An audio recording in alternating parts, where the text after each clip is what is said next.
No es cómo se inicia, sino cómo se termina. Independiente Santa Fe Femenino ha sido desde el principio la entidad más grande del fútbol colombiano femenino, consagrándose primer campeón profesional en 2017, luego máximo campeón en 2020. Pero después de cierto punto, otros equipos empezaron a tratar de rivalizar la grandeza de Santa Fe. Independiente Medellín, América de Cali, Deportivo Cali, todos obteniendo un par de títulos a su nombre mientras Santa Fe buscaba gloria en torneos internacionales. Después de quedar subcampeonas de la Copa Libertadores en 2021, el equipo cardenalicio entre comillas toca fondo en 2022 al quedar eliminado en semifinales ante Deportivo Cali en Bogotá. Santa Fe es tan grande en el fútbol femenino, que será su fondo, quedar eliminado antes de la final. Pero no había que subestimar a los otros rivales, que poco a poco empezaban a construir sus equipos y poco a poco empezaban a tratar de igualar a Santa Fe en presupuesto, en nómina y en grandeza. Para 2023, América de Cali forma una supernómina liderada por la capitana de Selección Colombia Catalina Usme. A diferencia del campeonato masculino, que se divide en apertura y finalización y premia a 2 campeones por año, el torneo femenino es apenas un campeón por año, solamente había una chance para salir campeón, y Santa Fe la iba a tomar y demostrar su invencibilidad. El equipo cardenal había sido el primero. Había sido el referente. Había sido el gigante que abrió el camino para todo el fútbol femenino colombiano. Pero ahora tenía que demostrar que también podía ser el que cerrara el capítulo. Porque la verdadera grandeza no está solo en comenzar la historia. Está en terminarla demostrando que nadie pudo arrebatarte el lugar que construiste. Para Santa Fe, el torneo arranca en la fecha 2 con victoria ante Bucaramanga en Santander, luego derrota ante América el 26 de febrero y victoria ante Huila el 1 de marzo para completar los primeros 3 partidos del torneo. La derrota ante América había sido inesperada, fría, bastante incómoda incluso, un 2-0 en el mismísimo Campín que había dejado a Santa Fe descubierto, sus debilidades expuestas. A diferencia de las nóminas de 2017 y 2020, esta era una nómina muy juvenil, con un promedio de edad de 20 años, inexperimentada en comparación a la nómina de América. Pero esa juventud hacía a Santa Fe asimismo rápido, fuerte y con una curva de crecimiento enorme. Mientras más pasaba el torneo, más se fortalecía la nómina.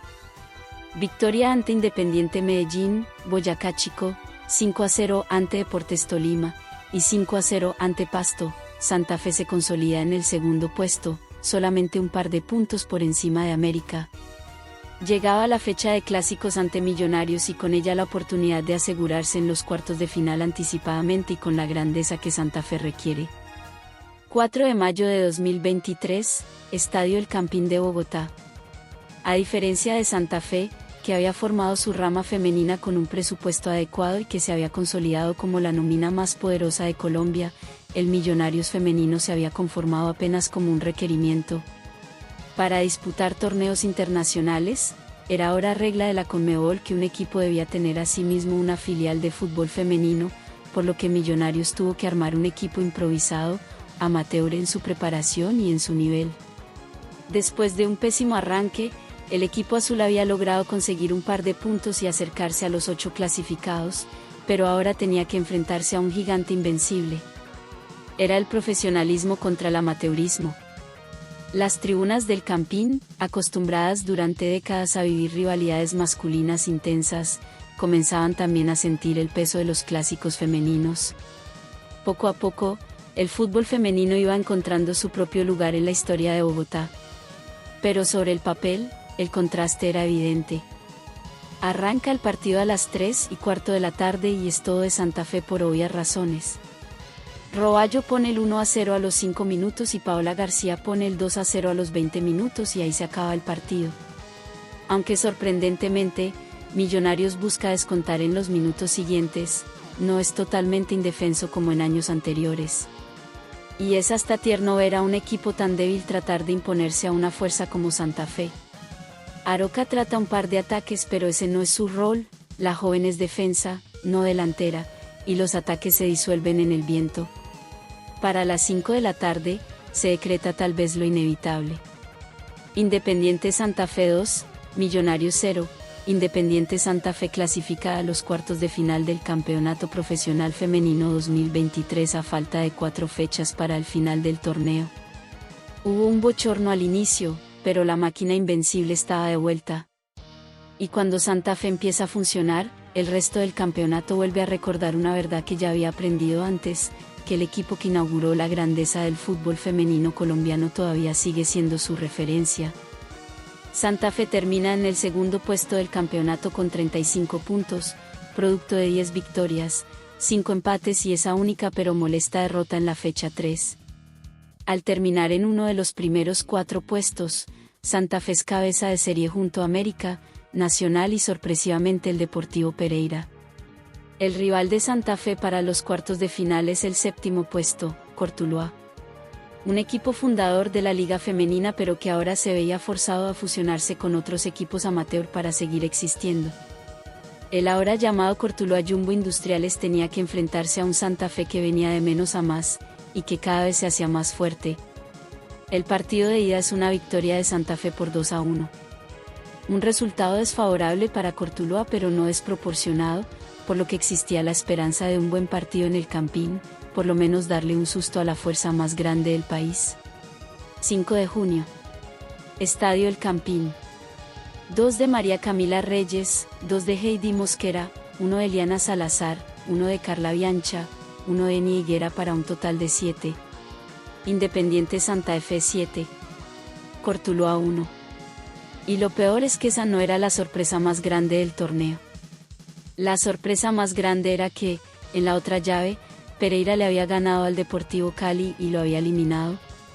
El campeón vigente caía, el mayor verdugo de Santa Fe caía, y ahora las semifinales eran prácticamente una pista de aterrizaje para el título.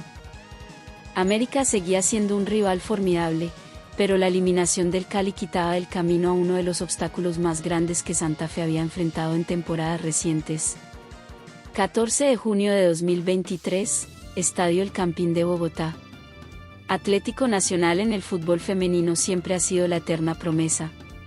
Desde su formación en 2018, el equipo verde siempre llega con la expectativa de consolidarse como los grandes, de ser de los favoritos al título como su contraparte masculina, pero siempre se queda corto. A veces eliminado en primera ronda, a veces en cuartos, ya un subcampeonato, esta filial femenina siempre termina decepcionando. Para 2023 las cosas parecen mejorar, Nacional llega a semifinales después de derrotar a su clásico rival Medellín. Ya sin Cali y Medellín, existía la posibilidad de llegar a la final y volver a intentarlo después de la derrota de 2018. Pero Nacional tenía que enfrentarse a Santa Fe, al Independiente Santa Fe, a la fuerza más gigante, más terrible, más inmensa de Colombia. 2 de Eliana Salazar, 1 de Lucero Roballo, 1 de Sofía García. Y la gran promesa cae ante la gran realidad. Independiente Santa Fe 4, Atlético Nacional 0. Una nómina juvenil, con promedio de edad de 20 años, llegaba a la final con un total de 13 goles en 2 partidos. La final espera. Y cuando un equipo que factura victorias así llega al último acto, la ciudad entera se prepara. 25 de junio de 2023, Estadio El Campín de Bogotá. Desde el primer instante en el que Santa Fe presentó su equipo femenino a unas 15.000 personas a mediados de 2016, siempre hubo una hinchada que acompañaba a las leonas de la misma forma que a los hombres. La final de 2017 tuvo poco más de 31.000 personas acompañando al equipo, en ese entonces un récord mundial para el fútbol femenino. Esta ha sido la clave para el éxito del Santa Fe femenino, el único equipo de Colombia en llegar a las 100 victorias, 1 de 3 en disputar todas las temporadas. Podrán pasar varias nóminas, ya que a diferencia del masculino, el fútbol femenino es muy inestable en cuanto a contratos y permanencia. Podrá jugarse en miles de canchas, pues a veces al femenino no se le da entrada en las mejores canchas y tiene que buscar otros campos para jugar, pero la realidad siempre será la misma. Santa Fe femenino es y será el equipo más grande de Colombia, pues es el único que es tratado de la misma manera que el masculino, y eso se demuestra más que nunca en esta final. 30.757 personas ocupan la gran mayoría del Campín, explotan los extintores y el papel picado como en cualquier otra final. El rival es ningún otro que el América de Cali, aquel que causó un bochorno en la fecha 3. América viene de aplastar por 4-0 a Pereira, acabando con el sueño del equipo joven. Era grande contra grande, pero solo uno podía ser el más grande.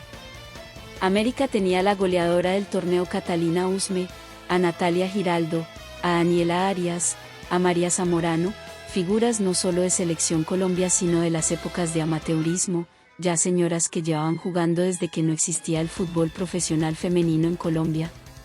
Pero nada de eso importaba. La delantera de Santa Fe era conformada por María Camila Reyes de 21 años y la jovencita Carla Biancha de 18. Un derroche de juventud pocas veces visto en cualquier rama, y esto era lo que hacía a Santa Fe tan fuerte. Minuto 26.